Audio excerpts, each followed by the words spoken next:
मला आला होता खूप जास्त जेवण बनवायचं कंटाळा, त्यामुळे मी माझ्यासाठी 2 ज्या बेसन पोळ्या होत्या त्या बनवल्या होत्या आणि इकडे माझ्याकडे गोड लिंबूचं लोणचं आणि खोबऱ्याची चटणी होती, त्याच्यासोबत खाल्लं.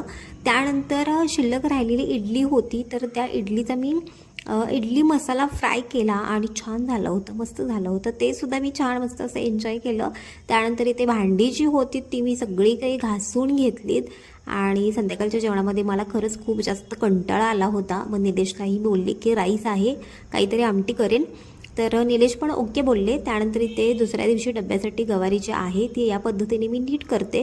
आता या गवारीला छान मस्त धुवून असं नितळत ठेवलं होतं रात्रभर आणि सकाळी उठल्यानंतर याचे बारीक तुकडे करायचे. चाकूनेच मी कट करून घेते.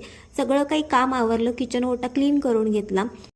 तर माझ्यासारखंच रात्रीचं जेवण बनवायचं तुम्हालाही कंटाळा येतो का? कमेंट करून नक्की सांगा आणि मिनी ब्लॉग कसा वाटला तेही सांगा. Okay, bye.